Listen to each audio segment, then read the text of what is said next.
Hello दोस्तों, मैं आप सभी लोगों का अपने यूट्यूब चैनल पर स्वागत करता हूं। दोस्तों, आपके रीट डॉक्यूमेंट वेरिफिकेशन जल्दी स्टार्ट होने वाला है। तो एक्चुअली में क्या है कि मेरा पटवारी का डॉक्यूमेंट वेरिफिकेशन है 9 तारीख को। तो मैंने क्या क्या डॉक्यूमेंट्स तैयार कर लिए हैं या मतलब क्या क्या तैयार किया है क्योंकि डॉक्यूमेंट्स तो लगभग सेम सेम ही रहने वाले हैं। बस फ़र्क इतना सा होगा कि यहाँ पर आपका जो है रीट से संबंधित न्यू थोड़ी वो एक दो डॉक्यूमेंट्स लगेंगे। और पटवारी के अंदर अपनी ग्रेजुएट पटवारी से संबंधित तो आवेदन फॉर्म लगेगा, बाकी डॉक्यूमेंट सब सेम रहने वाले हैं। तो मैं आपको कुछ चीज़ें ऐसी बताने वाला हूँ जो आपसे रीट में भी मांगी जाएंगी, जो कंपलसरी है। खासतौर से ईडब्ल्यूएस का प्रमाण पत्र जो है वो, एक तो ईडब्ल्यूएस तो है ही, होता ही है सक्षम अधिकारी द्वारा आप लोगों का इनकम एंड एसेट सर्टिफिकेट। लेकिन एक आय प्रमाण पत्र और है, वो किसको बनवाना है और किसको नहीं बनवाना वो इसके अंदर प्रॉपर मेंशन किया हुआ है। ठीक है, तो पहले मैं आपको बता देता हूँ आप लोगों को क्या करना है। जो जो चीज़ें मैं बोल रहा हूँ वो आपको एक पेन कॉपी लेकर के बैठना और उसमें लिखते हुए चलना कि ये चीज़ तो मुझे चाहिए। तो जो जो चीज़ें आपको चाहिए ना, वो एक मेरी रिक्वेस्ट है आप लोगों से, क्योंकि मुझे पता है एक दो दिन में जब आपका वो आने वाला है डीवी का शेड्यूल, तो ऑब्वियस सी बात है उसके अंदर आएगा ये सारा। तो उससे अच्छा यही है कि आप माइंडली प्रिपेयर हो जाएं, और कोई चीज़ एक्स्ट्रा चाहिए होगी तो वो अपन रीड के डीवी के अंदर देख लेंगे। लेकिन जो चीज़ें चाहिए ना, वो तो आपको अभी से ही तैयार करनी चालू कर देनी, क्योंकि दोस्तों आपका डीवी बहुत जल्दी होने वाला है। लेवल 1 वालों का रद्द होने का और आंदोलन का और बहुत सारे सिलसिले चल रहे हैं। मैं पहले ही कह चुका हूँ कि मैं रद्द करवाने के पक्ष में और विपक्ष में मैं कहीं नहीं बोलूँगा। मेरा काम केवल आप लोगों को गाइड करना है जो चीज़ आपके साथ होने वाली है। इसके अलावा मैं और कोई बात नहीं करूँगा। ठीक है, स्टार्ट करते।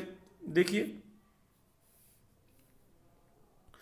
आपको दोस्तों पहली जो चीज़ तैयार करनी है वो है आपका 10th का मूल प्रमाण पत्र, मूल मतलब सर्टिफिकेट 10th क्लास का, जिसमें जन्म दिनांक अंकों व शब्दों में स्पष्ट हो। ठीक है, आपकी जो 10th की मार्कशीट पर डेट होती है वो और शब्दों में भी लिखी होती जैसे, ठीक है ना, जो भी है। उसके बाद 10th से स्नातक की परीक्षाओं की मूल अंक तालिकाएं, मतलब 10th 12th ग्रेजुएशन है तो वो, एसटीसी की है तो वो, बीएड तो बाहर हो ही चुकी है। तो आपको 10th 12th ग्रेजुएशन, और कई बच्चे ऐसे भी हैं जो ग्रेजुएशन के बेस पर जिनको बेनिफिट मिलेगा, वरीयता मिली है।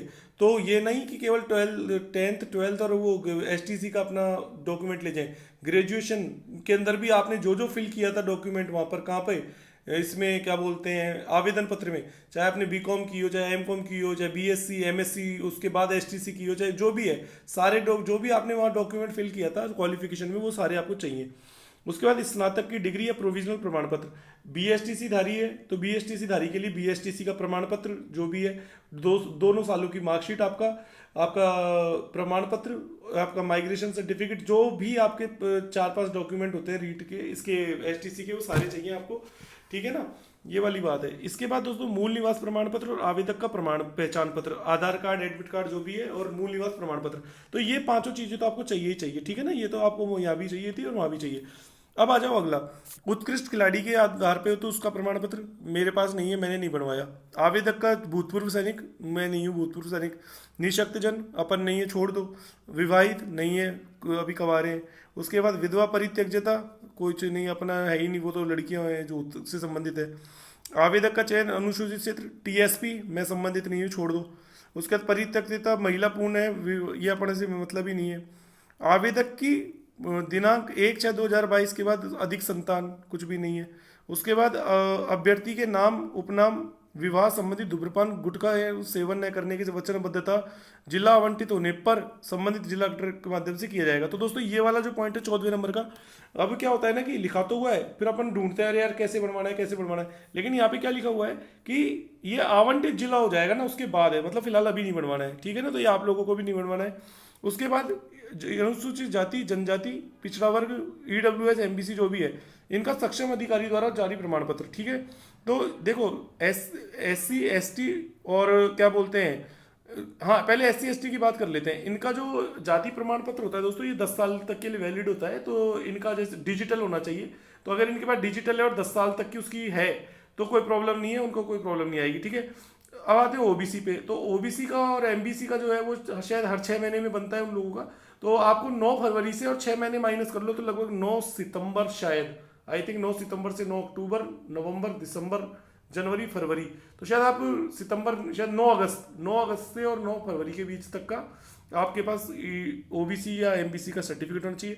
अब बात करते हैं ईडब्ल्यूएस की। तो ईडब्ल्यूएस को दोस्तों केवल इनकम सर्टिफिकेट जो है आपका, ये आय प्रमाण पत्र नहीं, इनकम एंड एसेट सर्टिफिकेट जो आपका येलो कलर का डिजिटल वाला होता है वो आपको बनवाना है। अभी आगे एक चीज और आने वाली है वो बताऊंगा। अन्य पिछड़ा वर्ग का प्रमाण पत्र राज्य सरकार द्वारा निर्धारित प्रपत्र में होना चाहिए। नियमानुसार सक्षम अधिकारी द्वारा यह प्रमाणित किया गया हो कि अपवर्जन का नियम इन पर लागू नहीं होता है, अर्थात अनुसूची में वर्णित व्यक्ति क्रिमिलियर का नहीं है तथा उक्त तथ्य सक्षम अधिकारी द्वारा काटा हुआ नहीं होना चाहिए। डिजिटल हस्ताक्षर वाला प्रमाण पत्र 3 वर्ष के लिए मान्य एवं हस्तलिखित प्रमाण पत्र 1 वर्ष के लिए मान्य होगा। तो दोस्तों आपका जो डिजिटल सर्टिफिकेट बनता है ओबीसी के लिए, तो वो 3 वर्ष के लिए वैलिडिटी होती है। तो यदि किसी, मैंने गलत अभी मुझे क्या 6 महीने का पता था, लेकिन यदि 3 वर्ष के लिए उसकी वैलिडिटी है तो आप 9 फरवरी से 3 साल घटा लेना, जो भी है इसमें लिखा हुआ है प्रॉपरली, आप उसके अकॉर्डिंग अपना डिसीजन लेके भाई आपको 6 महीने आपको वैलिडिटी होती है कि 3 साल होती है। मुझे नहीं पता, मैं ईडब्ल्यूएस में हूँ तो हमारा तो 1 साल का सर्टिफिकेट बनता है। 31 मार्च 2021 से लेकर के 1 अप्रैल 2021 से लेके 31 मार्च 2022 तक का मैंने बनवा लिया। अब जो इस साल की रिटर्न भरेंगे हमारी फैमिली, तो उसके आधार पर क्या होगा कि हमारा 2023 का सर्टिफिकेट बनेगा, वो जो भी होगा वो बाद की बात है, ठीक है। सॉरी, अभी जो सर्टिफिकेट बना हुआ है ना ये मेरा अपने 21-22 सेशन का, इसका इनकम का सोर्स है आप लोग। अब मेरा जो है इनकम का जो मतलब जो फैमिली किसके आधार पे बना है, इसमें क्या होता है कि जैसे मान लीजिए कि एक बार पूरी बात को ध्यान से समझ लेना कि भाई जैसे ईडब्ल्यूएस में क्या है कि भाई अपना जो अभी 2021-22 सेशन का सर्टिफिकेट है ना, वो कैसा है कि 1 अप्रैल 21 से लेके और ये है आपका 31 मार्च और 2022 तक का।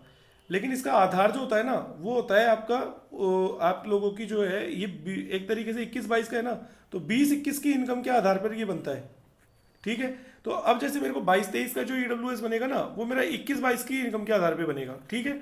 ये वाली चीज़ है समझने की पॉइंट। तो चलिए आगे चलते हैं। अन्य पिछड़ा वर्ग वाले जो भी है कि पिता के आधार पर जारी प्रमाण पत्र जो भी है वो सारा, पासपोर्ट साइज के नवीनतम के रंगीन 2 फोटो। दोस्तों इसका मैंने देखा है, इसमें यह है कि आपकी जो 2 फोटो होनी चाहिए ना वो बाबा आदम के ज़माने की नहीं होनी चाहिए, वो होनी चाहिए आपके जब अभी आपने आवेदन जो पत्र भरा है ना, ये 9 तारीख से लेकर के 16 तारीख तक, सॉरी 10 जनवरी से लेकर 9 फरवरी तक, इसके बाद की मैंने अभी प्रॉपर गाइडलाइन पढ़ ली थी कि आवेदन पत्र के भरने आवेदन मतलब विज्ञप्ति निकलने के बाद की फोटो होनी चाहिए। तो ये नहीं कि सबने अपने पहले से कैटरीना कैफ या फिर सलमान खान वाली रखी है फोटो, आपको लेटेस्ट बनवानी होगी। और अभी 2-3 दिन में जब आपका डीवी का शेड्यूल आ जाएगा तो उसमें और बता दिया जाएगा, लेकिन बनवानी लेटेस्ट होगी, ठीक है ना। मेरे को भी बनवानी पड़ी है। उसके बाद RSCIT का आपका सर्टिफिकेट जो भी है, तो RSCIT आपको चाहिए नहीं क्योंकि RSCIT मुझे क्योंकि पटवारी में मांगा है तो ये मेरे पास है ऑलरेडी, ठीक है।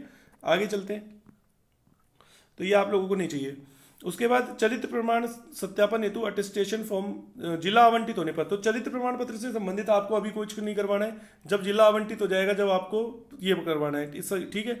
आगे देखिए 21वां पॉइंट, सभी वर्ग के ऐसे विद्यार्थी जिनकी परिवार की वार्षिक आय 2.5 लाख से कम है, चाहे वो ईडब्ल्यूएस की हो चाहे कोई से भी हो, जिन्होंने परीक्षा शुल्क 250 ही जमा कराया है। अब आपने कितना कराया है मुझे ध्यान नहीं है, शायद फीस कितनी थी।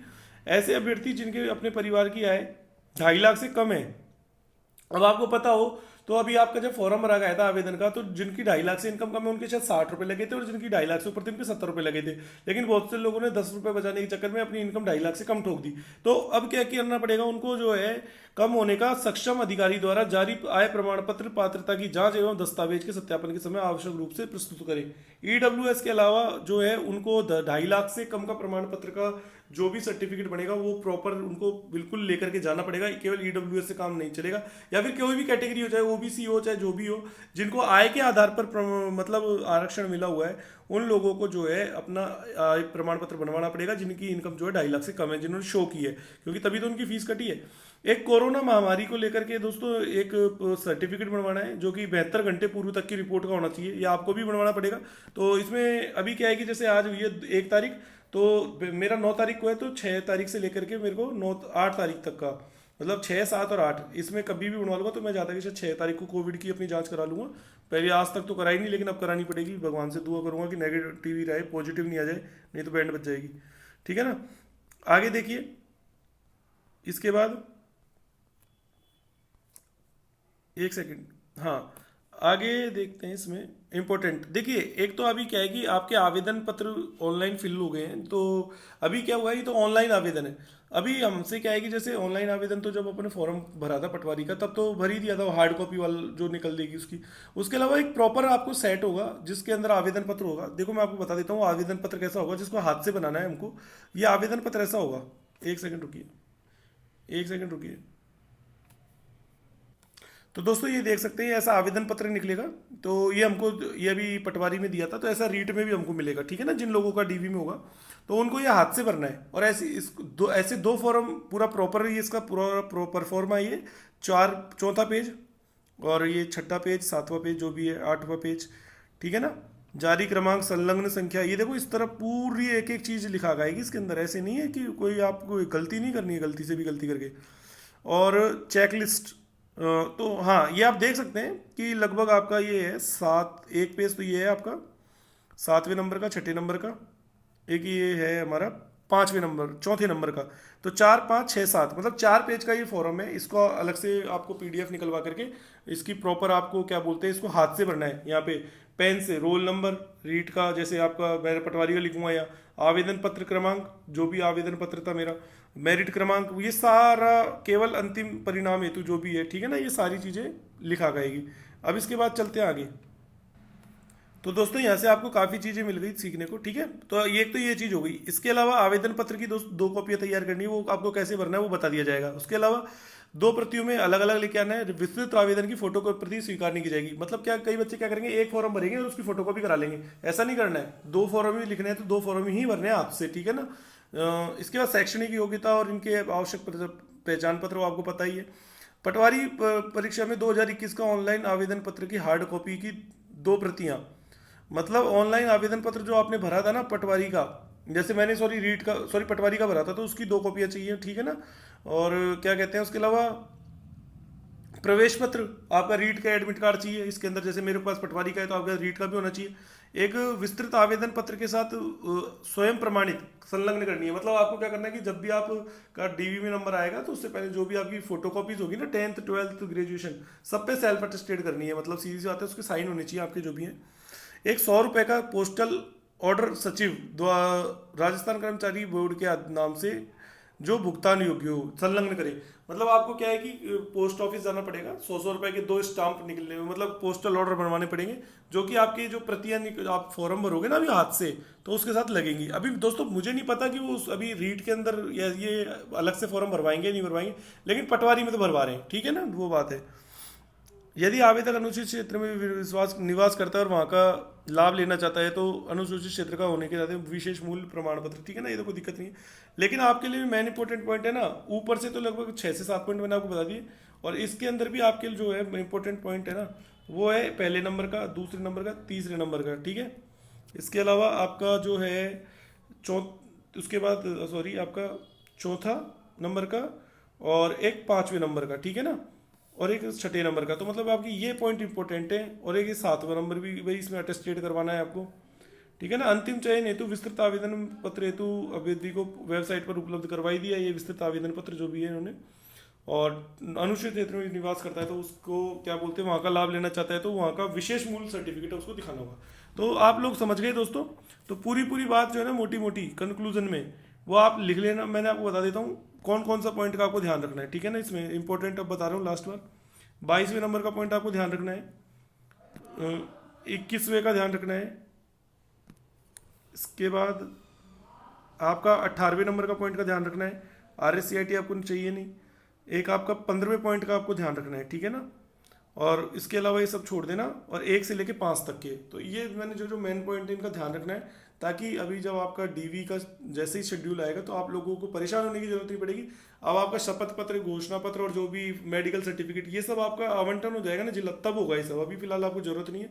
तो अभी फिलहाल दोस्तों तो मेरा डीवी है, देखते हैं। और 9 तारीख को जो भी सूचना होगी कि डीवी में क्या हुआ, कैसे क्या क्या पूछा, क्या मतलब उन्होंने क्या चेक, क्या क्या डॉक्यूमेंट चेक किए, किस हिसाब से किए, कितने डॉक्यूमेंट के सेट रखे, वो सब मैं दोस्तों आपको सारी चीज़ें बता दूंगा। आप लोगों को फायदा जरूर होगा डॉक्यूमेंटेशन में। तो इस वीडियो में इतना ही, धन्यवाद।